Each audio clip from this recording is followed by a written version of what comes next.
Médina Fall a fêté son international de football Ibrahima Touré. La première édition du tournoi au nom de ce dernier a vécu ce week-end à Thiès. 4 clubs de navétane se sont disputés le trophée.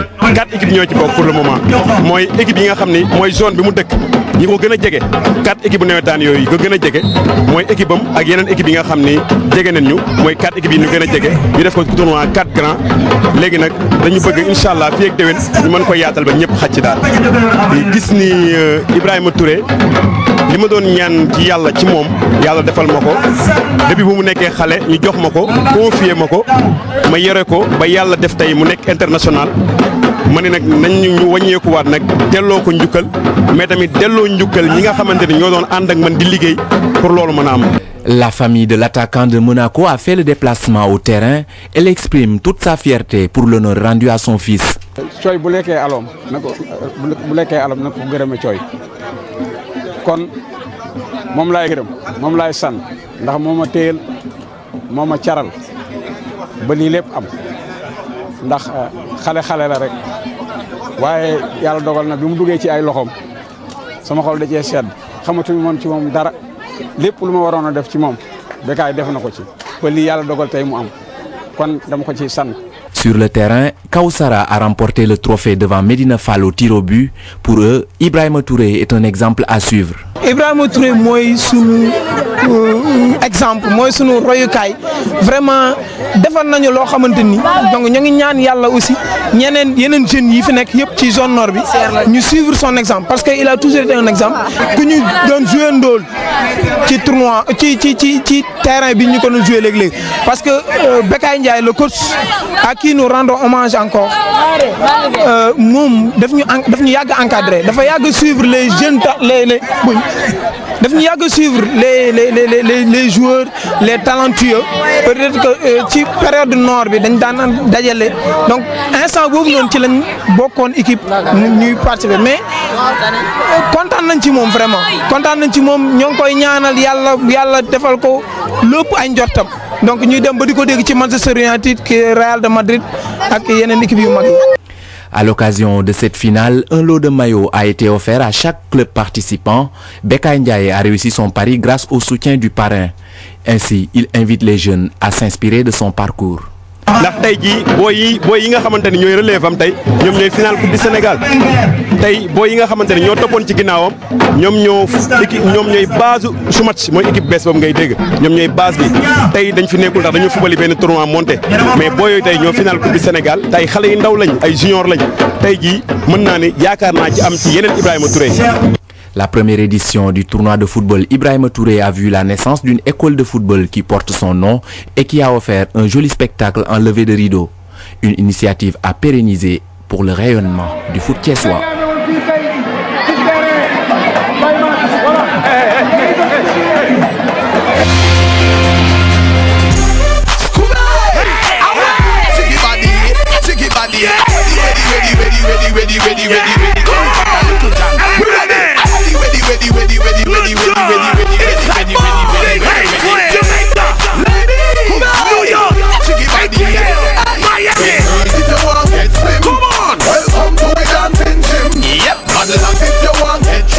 Les affiches ont été belles et les spectateurs se sont régalés ce dimanche au stadium Maurice Ndiaye.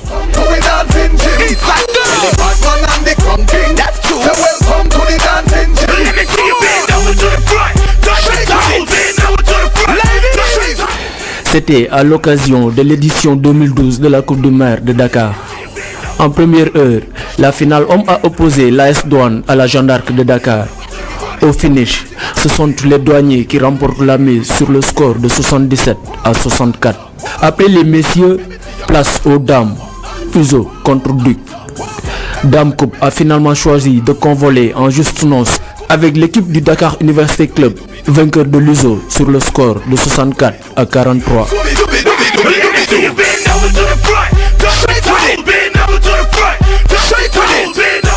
En fait, on connaît bien Wakam et c'est une équipe qu'on a bien étudiée et on connaît leurs points forts, leurs points faibles et on a travaillé par rapport à ça.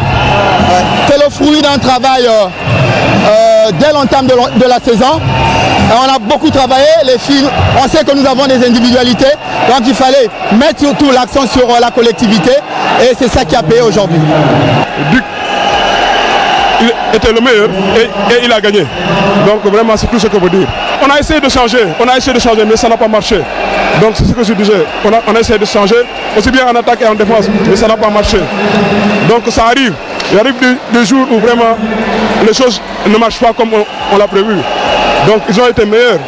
Donc peut-être ils ont gagné sur le plan vraiment tactique et sur le plan engagement du jeu. On a manqué aussi de réussite donc, au niveau du jeu. Donc vous savez, notre jeu est surtout basé sur le jeu extérieur. Et quand ça ne marche pas, donc vous voyez, c'est ça, on passe à côté. Donc on n'a pas des intérieurs, donc comme le Duc. Okay? Donc si ça ne marche pas à l'extérieur, donc sur le plan de tir, sur le plan réussite, donc c'est difficile de gagner. Lii sport la parce que mënoon na fi gën a ñaaw ñun daal ñu ngi góorgóorlu yàlla wax na daal parce que Duc mën nañu wax nañu am nañ ko ñetti match bi mooy ñeenteeli match bi mu gagné ñu mënoon na demee neneen mais sport la tamit que le meilleur gagne daal yàlla def na Duc gagné la daal maa ngi leen di la encouragé tamit. Il y a que le travail. Tant que tu ne travailles pas, tu ne peux pas progresser. Il n'y a que ça qui est la source de notre victoire. Et Inch'Allah, on espère aller de l'avant.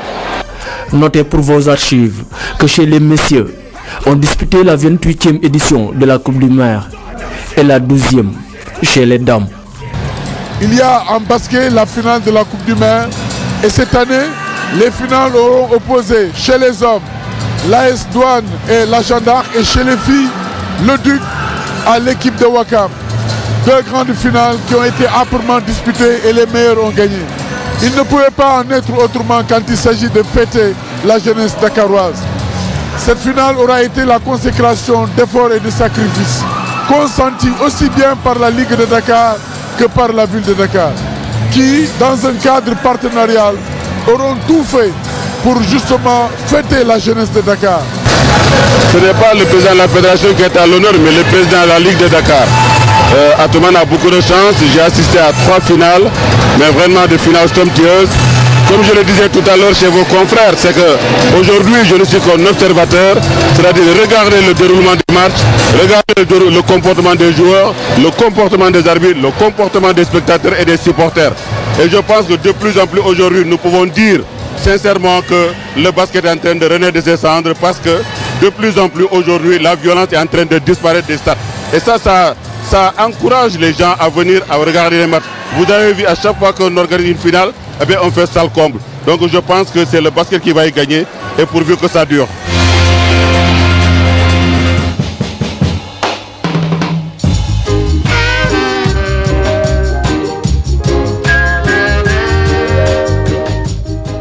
Le basketteur Cheikh Thioune alias Zik n'a vraiment pas oublié d'où il vient. Ce natif de Sicap l'a prouvé en organisant un camp de basket dans son quartier d'origine. L'école de Liberté 6, qui a abrité le terrain d'entraînement du CIBAC, a accueilli ce camp de 2 jours. Le lancement a été effectué vendredi dernier. Ce qui m'a frappé là, c'est-à-dire qu'il y a pas mal de talent, de vue, il y a pas mal de talent, il y a pas mal de potentiel. Donc de toute façon, comme j'avais dit dès le début, je vais essayer d'exploiter ce potentiel en ramenant les DVD et les vidéos de ce camp et essayer de pousser, de faire mon maximum pour que ces jeunes-là, qui ne demandent que ça, puissent intégrer les centres de formation en France. Le potentiel, il y a la taille et il y a un très gros potentiel. Franchement, ça m'a frappé. Ils ont de grands pieds, ils sont grands et je vois qu'ils sont pas...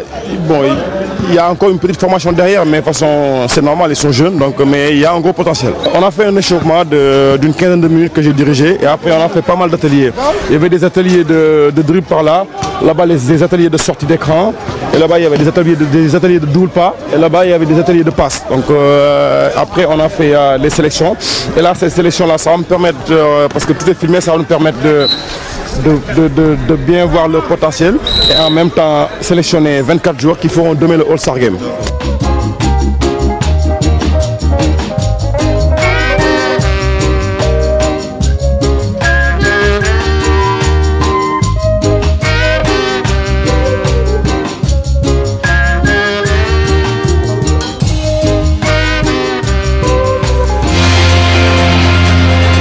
se retrouve pour la fin de Planète Sport, toujours avec le bras de fer.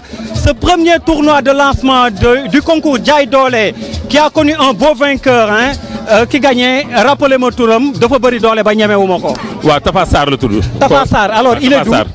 mi ngi dëkk fii Castor. dafa mel ni indiwaat nga fem bu bees ex man xamewuma la woon genre affaire yu demee nii te bras de fer bi tamit xumb na neex na population Castor répondre nañ à l'appel des organisateurs ni ma la wax nga fël fu bees été bi yëpp ñu nar a ànd ak yow ci TFM ci sport bu bees bi te niñ koy waxee ñun dañuy def promotion yeneen xeetu sport yi du football ak lamb ji rek a fi am ñeneen ñëpp dañ ci am droit alors donc TFM dafa ñëw pour démocratiser comme on dit télé bi àgg ci ñi nga xam ni daawuñu ci faral am accès muy initiative boo xam ni dañ koy rafetlu.